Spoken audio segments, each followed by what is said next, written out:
All right, guys, good morning. Here's the second part of the video lesson on how to solve a nonlinear system using the Ti-nSpire. So if you have your Ti-nSpire, get it ready. Okay, I'm going to go through the steps on my app here, and we'll see how to graph these equations in a system and then find their intersections. All right, so Ti-nSpire time. All right, here I am. Okay, what we want to do is hit the on key. All right, and we want a new document. All right, asks us if we want to save. We're going to say no. All right, and what we're after here is the graphing app option 2. There it is. Okay, and we're going to follow the steps that I put out in the previous notes. All right, and basically we're going to do this twice for each equation and then find their intersections. So first thing I'm going to do is I'm going to delete the equal sign right there, and I'm going to choose option 6, relation. Okay, then I'm going to type in one of my equations from example 1. All right, so this one I'm going to put y equals x squared plus 6x plus 4. So we're going to type everything is as you see it. So there's y and then the equal sign. I'm going to click x. Our popular variables are in a different color at the bottom of the calculator. And then we're going to square it, and the button is to the left of the number 4, right over here. Press that, and you can see it squares it over here. Okay, then I'm going to put plus 6x. And then plus 4. All right, double check it. If we're happy with it, go ahead and hit enter, and you can see that it is graphed here. All right, what I'm going to do, here's the equation. It shows us the graph. We can move this equation around. So if you click on the equation and you press the center button, okay, to activate your mouse, just lightly rub on this rectangle here, and it should appear. Hover over the equation, click and hold down the center button. All right, and then your icon will change to a hand that's grabbed the equation, and I can move it wherever I like on the screen. Click down again or hit escape, and you're good to go. All right, if it's in the way. Okay, now we need to graph the other equation. I'm going to hit the tab key right above the control and type out the next one. Next one is x plus y equals -2. There's going to be no need to isolate the y here. We can type it in just as is. So x plus the y equals -2. Okay, there's a difference between negative and minus. Sometimes it doesn't matter, but just pay attention. Use good math terms, all right? But we want a -2. Anytime I'm leading an equation on any side of the equal sign, if it's the leading number, you're going to want to use this negative, or when you're multiplying or dividing. All right, if you're adding and subtracting, that's what these keys are for. All right, so -2. There we go. Hit enter, and we can see our line. All right. So we have the two lines here. All right, and there's the equation. Just move it out of the way, and you can kind of read your intersections. This one's easy to see: -1, -1, and then this one here may be a little harder, but we're going to do it to where the calculator will show it on the screen for us. All right, but it might be a little harder to tell from y'all's tiny screen size on your calculator. All right, so we're going to hit the menu button. Okay, like I said before, any app you're in, the menu button is your go-to button. Read the menu options. You can figure a lot of stuff out on that, on test, SAT, if you're totally like lost, and it can do a lot of things for you here. We're going to analyze the graph option 6 and then go to intersection, which is option 4. Okay, and there's an icon of two functions intersecting. Okay, we get this line. Again, you're just rubbing your mouse pad, okay, moving it around. So I'll show you a quick way I do it. I'll click in between the two intersections, hover over one of the intersections you're interested in, and you'll see in gray it pops up. And again, we're only after the x value. All right, I'll write down x equals -6, then hover the other way over the other intersection. I can see it's -1, x equals -1, and then I'm done and I'll be on my way. But if you want them to stay on the graph, that's fine. All you got to do is just click down anywhere, and there it is. Okay, adjust it a little bit to where I can see it better. Okay, and then the thing is, to see the other intersection, you just got to do it again. Menu, analyze graph, intersection, and then you just need a bar on either side. You don't always have to start in between them.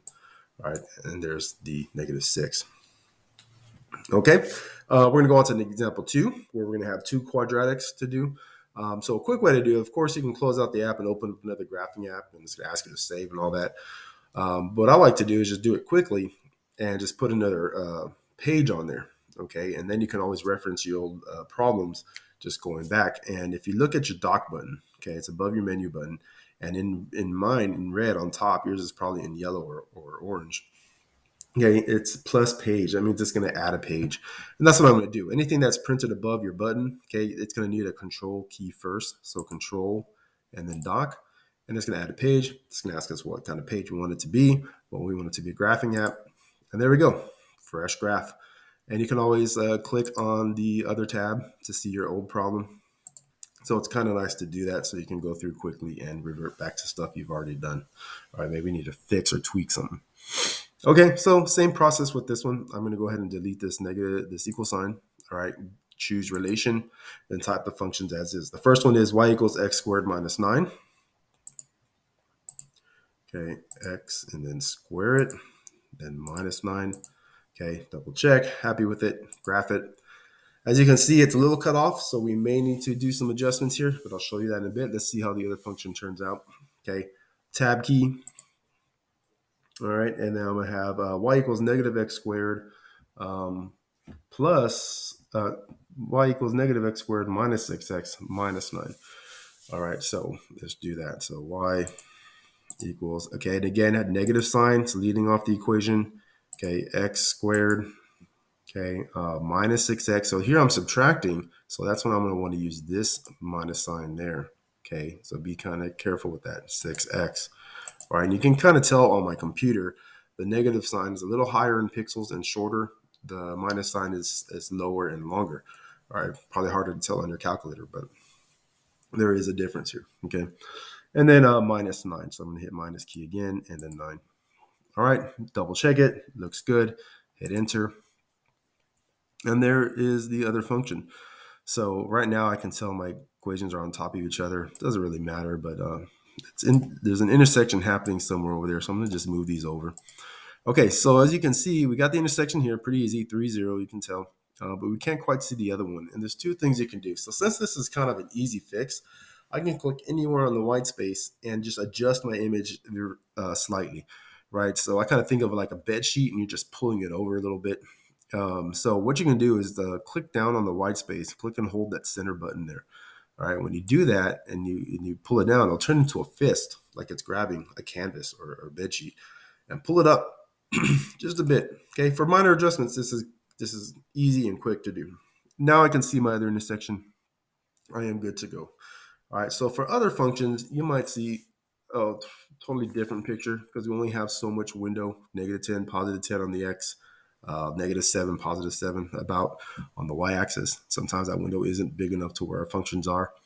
All right, so another thing you can do, again, menu button, go-to button, is window zoom. All right, and this gives us all kinds of options to where we can find things. The most common one you'll use is in and out, maybe zoom fit.